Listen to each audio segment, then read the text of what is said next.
Саламатсыздар жігіттер, YouTube каналыма қош келдіңіздер. Бүгінгі біздің тақырып NL компаниясының Detox формула Detox колон өнімі жайлы болады. Оның құрамын айтамыз, қай кезде қалай қолданамыз, және қарсы көрсеткіштер, сонымен қатар шектің кебуі, шектің қатуы. Сол жайлы бір-екі сөз айта кетейік. Сонымен Detox колон бұл NL компаниясының өнімі болып табылады. Өндірушілердің айтуы бойынша адамның шегін тазалап, адамның денесіндегі токсиндер мен шлактарды сыртқа шығарады. Сонымен қатар ішектің микрофлорасын жақсарту арқылы адамның иммунитетін көтеруге мүмкіндік беретін сондай бір өнім деп атайды. Сонымен детокс колон құрамына келетін болсақ, бұл жерде біріншіден экстракт алоэ бар. Экстракт алоэ жалпы организмге өте жақсы әсер етеді. Соның ішінде ол ішектің жұмысын жақсартады. Құрамында сабуро деген зат бар. Сол сабуро тоқ ішектің перистальтикасын күшейтеді. Сондықтан тоқ ішекте тұрып қалған жаңағы керек емес заттар сыртқа қарай шығуға мүмкіндік алады. Сонымен экстракт алоэ тағы да бір қасиеті бар. Бұл адамның денесіне суға қарағанда 3 есе 4 есе тез сіңеді. Сондықтан клеткалардың ішіне кіру арқылы тез бұл клетканың ішіндегі токсиндер мен шлактарды сыртқа шығарады. Одан кейін қан тамырлары мен лимфа тамырларының ішіндегі шлактарды сыртқа шығаруға мүмкіндік береді. Сонымен қатар алоэ экстракт бұл асқазан ойық жарасы, ішек ойық жарасында қабыну процестерін басып, сол жаралардың тез жазылуына мүмкіндік береді. Сонымен қатар радиация қалдықтары дейді. Егер адамның денесінде сондай бір заттар болатын болса, химиялық радиациялық заттар сол шлактарды денеден шығаруға алоэ экстракт алоэ көмектеседі. Сонымен тағы да басқа семена подорожника, жол желкен дәні бар. Жол желкен дәні бұл ежелгі заманнан халық медицинасында мына іштің қатып қалған кезде ішті жұмсартып, ішті жүргізу үшін қолданатын зат. Жаңа семена подорожника бұл адамның денесіне түскен кезде тоқ ішектің ішіне ісініп, жаңа тұрып қалған каловый массаның ішіне кіріп, сол жерде соны адырап сыртқа жеңіл шығуына мүмкіндік береді. Ол бір жағдай. Сонымен қатар бұл геморройда қолданады. Ер адамның белсіздігінде, егерде ер адамда сондай проблема болатын болса, негізі соны қолдануға болады. Организмде астма мен бронхитте, одан кейін приступ кашлеріне тоқтамай жөтелген кезде мүмкіндік беретін сондай бір зат.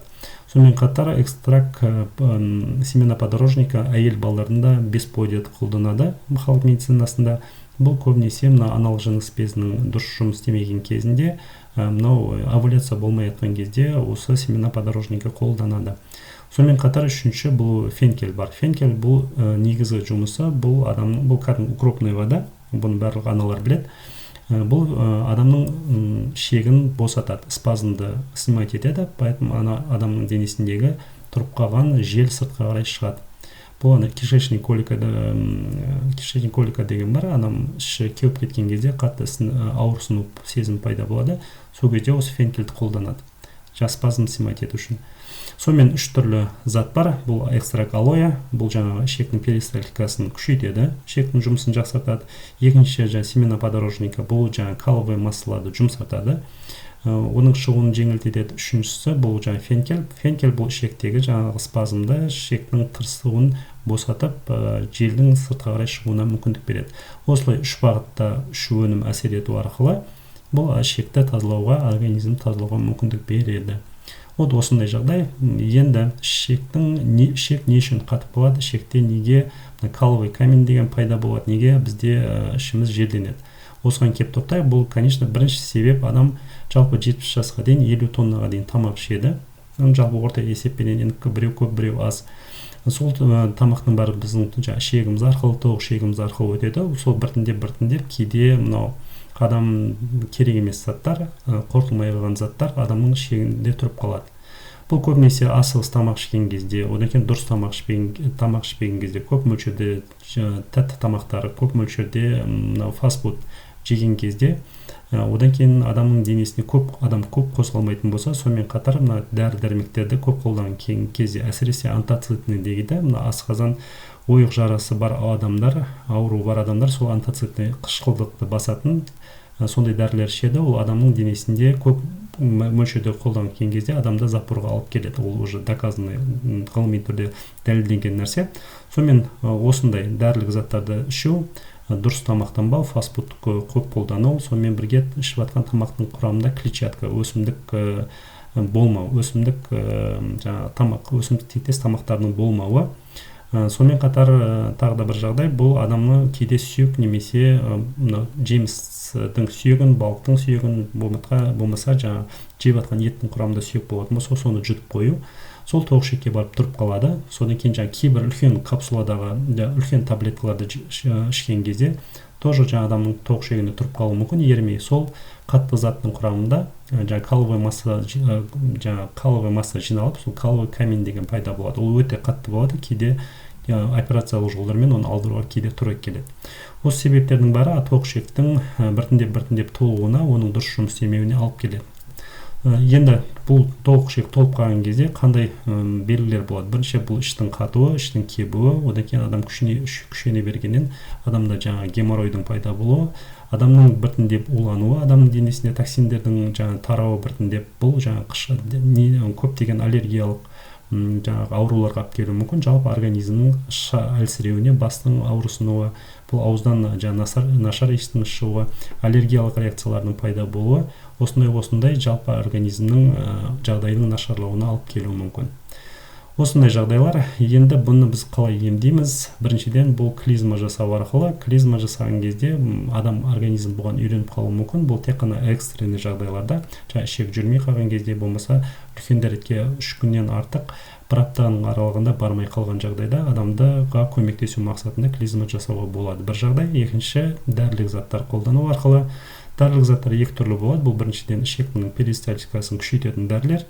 Екіншісі, жаңа ішектің құрамында ішіне түсіп, ішектегі жаңа каловый массаларды біртіндеп жұмсартып, сыртқа қарай шығаратын дәрілер. Бірақ бұл бір үлкен минусы бар. Клизмаға дәріге де адам үйреніп қалуы мүмкін. Сондықтан бұларды жиі қолдануға болмайды, өйткені ішек жұмыс істемей қалады соңына қарай. Енді тағы да бір жағдай, айта кететін мамандардың айтуы бойынша, клизманы бір 3 рет, 4 реттен артық қолдануға болмайды жылына. Сондықтан дұрыс бірінші кезекте бұл дұрыс тамақтану. Бірінші көп құрғақ тамақ емес, сұйық тамақты көп қолдану, құрғақ тамақтың арасында көп су ішу. Бұл бір жағдай. Екіншіден, тамақтың құрамында клетчаткалардың болуы, жаңа зиянды әдеттерді тоқтату, өйткені темекі шегу, арақ ішу, майлы тамақтарды жеу, жаңағыдай тәтті тамақтарды көп жеу, бұл ішектің қатып қалуына сондай бір себептер бар. Солардың бәрін тоқтату.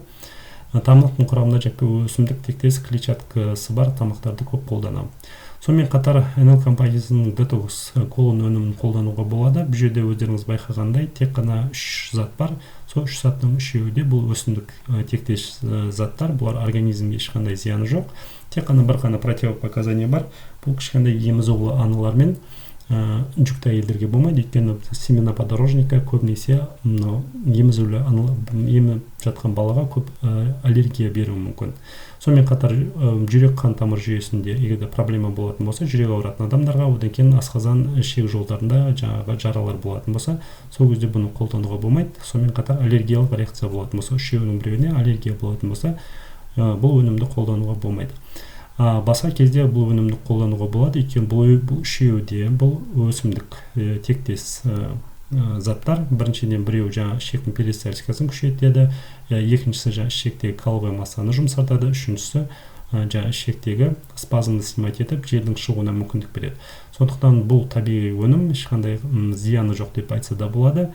Қалай қолданамыз? 2 капсуладан күніне 2 рет, азында кешке 10 күн. Осындай сұрақтарыңыз болса қойыңыздар. Сұрақтарға жауап беруге тырысамын. YouTube каналыма жазылыңыздар, подписка жасаңыздар, лайк басыңыздар. Тыңдағаныңызға үлкен рахмет.